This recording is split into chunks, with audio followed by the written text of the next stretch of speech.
Inflation is coming down, by the way. And having said that, the target is 2%. So he's not there, but he's making progress. Now, Wall Street's saying, you're done. You did it. Mission accomplished. Inflation is coming down. You got what you wanted. Give it time. Stop raising rates. You're going to kill the economy. But the Fed is saying, well, we actually don't know. We can't untangle it. Yes, inflation is coming down. That's objective. But is it coming down because we're still raising rates? Or is it coming down because we're at the terminal rate? Those are two different things. And right now, and this is what Powell's been saying, the Fed leans to the view that they're not at the terminal rate, that inflation is coming down because they're raising rates. They have not achieved the terminal rate.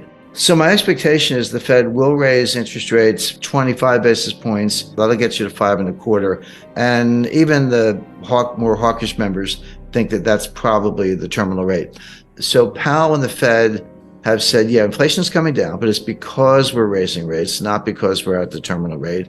We're going to get to the terminal rate, probably 2 more hikes, and then we'll pause. And then if we're right, we'll just let inflation come down on its own. And that may take a year. So all this stuff about the Fed pivot and cutting rates and all that stuff, I mean, the Fed's thinking mid-2024 before they do that.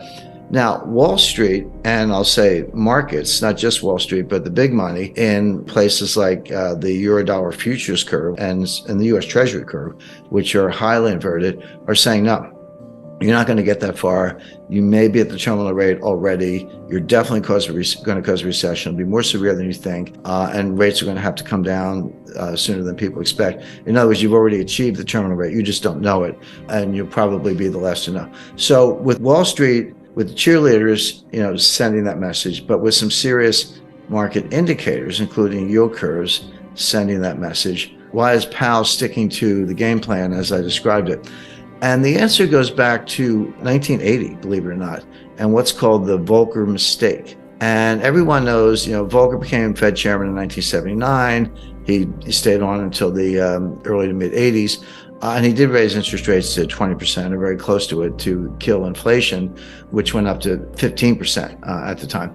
But people forget that there was a recession in 1980. It was sharp but quick. It was over very quickly. It had nothing to do with monetary policy. The Carter administration issued some dopey regulation on a ceiling on credit card interest rates.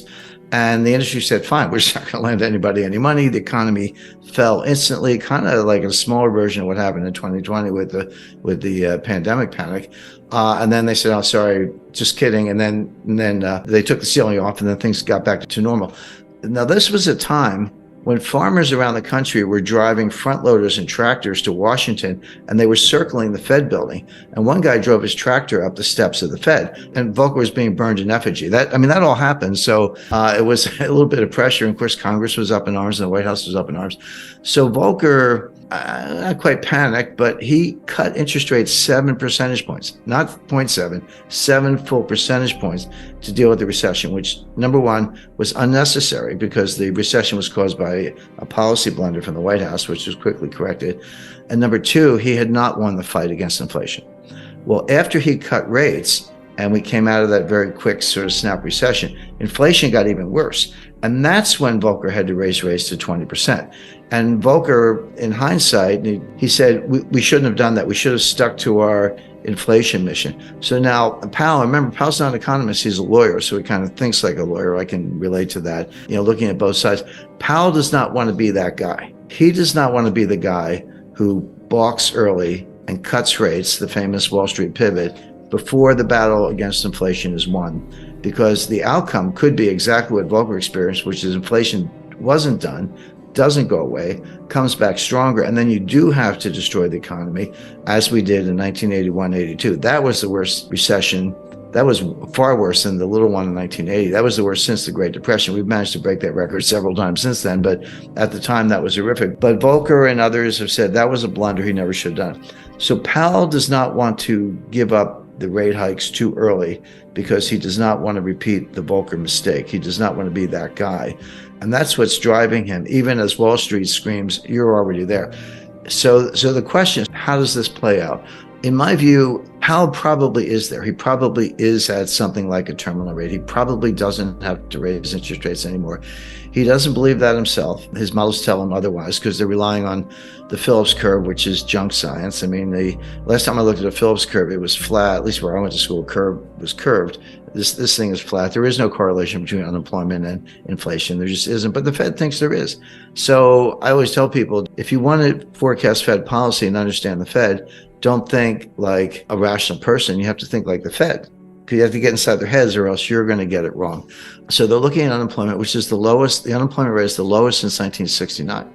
Well, if you believe in the Phillips curve, then that's a sure sign of inflation. You know, as I say, even though it's coming down, it's still pretty high. They think they have to keep fighting this fight. But here's what they're missing. Here's where it all falls down. Yeah, inflation as measured, CPI, PPI, personal consumption expenditure, core, non-core, year over year. There are like 20 different ways to measure it. It is coming down. But there are two sources of inflation. And it's going to sound obvious, but you got to separate them, the supply side and the demand side. Both result in price increases, but they have completely different dynamics. Supply side inflation is what we're seeing. It's what we saw in 1974 with the Arab oil embargo during the Arab-Israeli war when they cut us off from oil. And, you had to line up for gasoline. I lived through that. Now, and again, this is what my book Sold Out is about, the breakdown of the supply chain, partly related to energy, partly related to the war in Ukraine, partly related to the pandemic panic.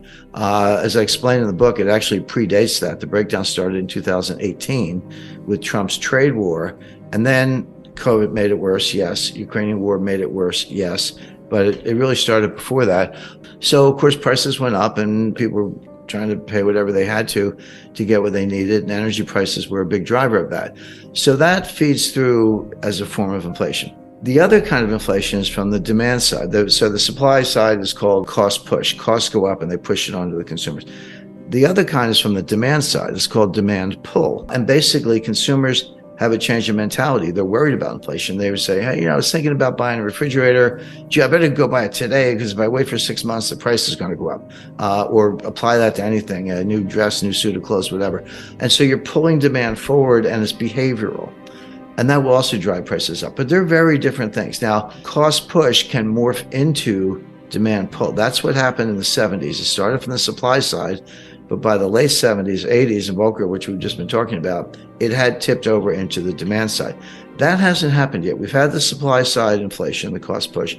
It hasn't yet tipped into demand pull. It hasn't really affected consumer behavior that much in terms of people anticipating more inflation. It could, but it hasn't happened yet. Here's why that's an important distinction. Cost push inflation negates itself. The old saying that the cure for high oil prices is high oil prices. So it tends to negate itself, whereas demand pull feeds on itself. Powell has not made that distinction. And if I'm right, I think I am right, and the evidence backs that up, this inflation will come down, not because the Fed is raising interest rates, but because higher prices destroy demand all on their own. So it does tend to depress demand, destroy demand, and hurt the economy. And then it slows down, and then the inflation comes down on its own. That appears to be happening. But Powell hasn't really made the distinction. He's fighting the last war. I hate to use a cliche, but he's fighting the Volcker war. Powell doesn't want to repeat the Volcker mistake. He thinks the battle's not won. He has to get to the terminal rate. In reality, he's probably already there.